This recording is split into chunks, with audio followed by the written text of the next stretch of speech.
27वां अध्याय। श्री कृष्ण का अभिषेक। श्री सुखदेव जी कहते हैं, परीक्षित, जब भगवान श्री कृष्ण ने गिरिराज गोवर्धन को धारण करके मूसलधार वर्षा से व्रज को बचा लिया, तब उनके पास गोलोक से कामधेनु और स्वर्ग से देवराज इंद्र आए। भगवान का तिरस्कार करने के कारण इंद्र बहुत ही लज्जित थे, इसलिए उन्होंने एकांत स्थान में भगवान के पास जाकर अपने सूर्य के समान तेजस्वी मुकुट से उनके चरणों का स्पर्श किया। परम तेजस्वी भगवान श्री कृष्ण का प्रभाव देख सुनकर इंद्र का यह घमंड जाता रहा कि मैं ही तीनों लोकों का स्वामी हूं। अब उन्होंने हाथ जोड़कर उनकी स्तुति की। इंद्र ने कहा, भगवान, आपका स्वरूप परम शांत, ज्ञानमय, रजोगुण तथा तमोगुण से रहित एवं विशुद्ध अप्राकृत सत्वमय है।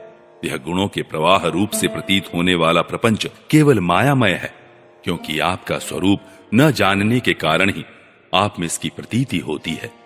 जब आपका संबंध अज्ञान और उसके कारण प्रतीत होने वाले देहादि से है ही नहीं, फिर उन देह आदि की प्राप्ति के कारण तथा उन्हीं से होने वाले लोभ, क्रोध आदि दोष तो आप में हो ही कैसे सकते हैं। प्रभु, इन दोषों का होना तो अज्ञान का लक्षण है। इस प्रकार यद्यपि अज्ञान और उससे होने वाले जगत से आपका कोई संबंध नहीं है, फिर भी धर्म की रक्षा और दुष्टों का दमन करने के लिए आप अवतार ग्रहण करते हैं और निग्रह अनुग्रह भी करते हैं। आप जगत के पिता, गुरु और स्वामी हैं। आप जगत का नियंत्रण करने के लिए दंड धारण किए हुए दुस्तर काल हैं। आप अपने भक्तों की लालसा पूर्ण करने के लिए स्वच्छंदता से लीला शरीर प्रकट करते हैं, और जो लोग हमारी तरह अपने को ईश्वर मान बैठते हैं, उनका मान मर्दन करते हुए अनेकों प्रकार की लीलाएं करते हैं।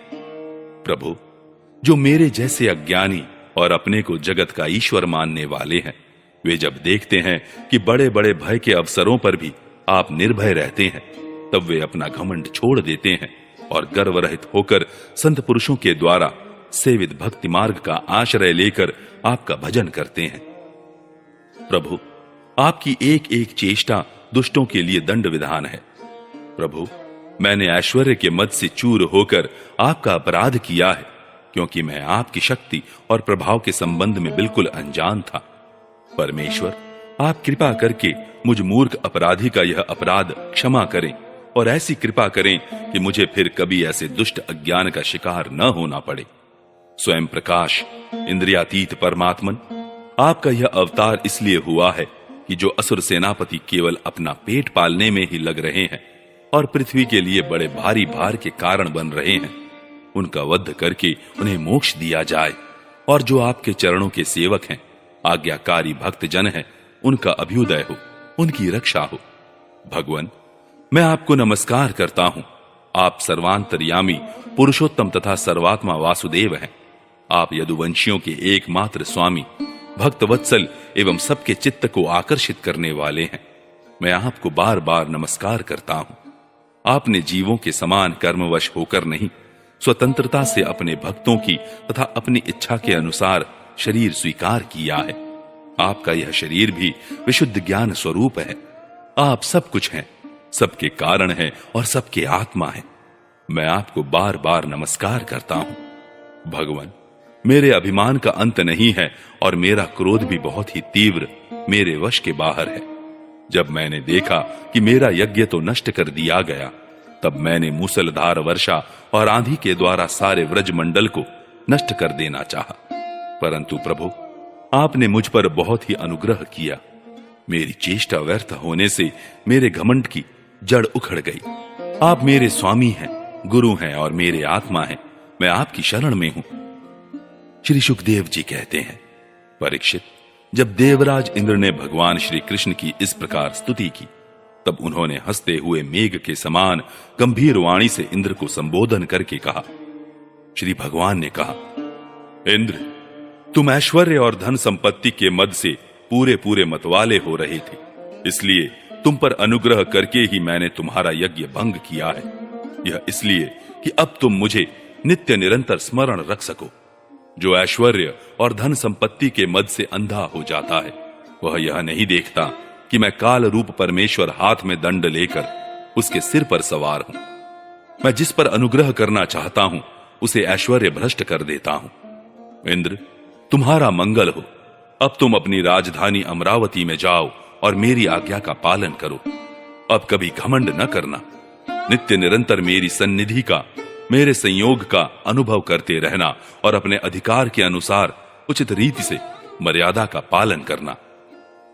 परीक्षित, भगवान इस प्रकार आज्ञा दे ही रहे थे कि मनस्विनी कामधेनु ने अपनी संतानों के साथ गोप वेशधारी परमेश्वर श्री कृष्ण की वंदना की और उनको संबोधित करके कहा। कामधेनु ने कहा, सच्चिदानंद स्वरूप श्री कृष्ण, आप महायोगी योगेश्वर हैं। आप स्वयं विश्व हैं, विश्व के परम कारण हैं, अच्युत हैं। संपूर्ण विश्व के स्वामी आपको अपने रक्षक के रूप में प्राप्त कर हम सनाथ हो गए। आप जगत के स्वामी हैं, परंतु हमारे तो परम पूजनीय आराध्य देव ही हैं। प्रभु, इंद्र त्रिलोकी के इंद्र हुआ करें, परंतु हमारे इंद्र तो आप ही हैं। अतः आप ही गौ, ब्राह्मण, देवता और साधु जनों की रक्षा के लिए हमारे इंद्र बन जाइए। हम गौएं ब्रह्मा जी की प्रेरणा से आपको अपना इंद्र मानकर अभिषेक करेंगी। विश्वात्मन, आपने पृथ्वी का भार उतारने के लिए ही अवतार धारण किया है। श्री सुखदेव जी कहते हैं, परीक्षित, भगवान श्री कृष्ण से ऐसा कहकर कामधेनु ने अपने दूध से और देव माताओं की प्रेरणा से देवराज इंद्र ने एरावत की सूंड के द्वारा लाए हुए आकाश गंगा के जल से देव ऋषियों के साथ यदुनाथ श्री कृष्ण का अभिषेक किया और उन्हें गोविंद नाम से संबोधित किया। उस समय वहां नारद, तुम्बुरु आदि गंधर्व, विद्याधर, सिद्ध और चारण पहले से ही आ गए थे। वे समस्त संसार के पाप ताप को मिटा देने वाले भगवान के लोकम लापह यश का गान करने लगे और अप्सराएं आनंद से भरकर नृत्य करने लगी। मुख्य मुख्य देवता भगवान की स्तुति करके उन पर नंदन वन के दिव्य पुष्पों की वर्षा करने लगे। तीनों लोकों में परमानंद की बाढ़ आ गई और गौओं के स्तनों से आप ही आप इतना दूध गिरा कि पृथ्वी गीली हो गई। नदियों में विविध रसों की बाढ़ आ गई, वृक्षों से मधुधारा बहने लगी। बिना जोते बोए पृथ्वी में अनेकों प्रकार की औषधियां, अन्न पैदा हो गए। पर्वतों में छिपे हुए मणिमाणिक्य स्वयं ही बाहर निकल आए। परीक्षित, भगवान श्री कृष्ण का अभिषेक होने पर जो जीव स्वभाव से ही क्रूर है, वे भी वैरहीन हो गए। उनमें भी परस्पर मित्रता हो गई। इंद्र ने इस प्रकार गौ और गोकुल के स्वामी श्री गोविंद का अभिषेक किया और उनसे अनुमति प्राप्त होने पर देवता, गंधर्व आदि के साथ स्वर्ग की यात्रा की।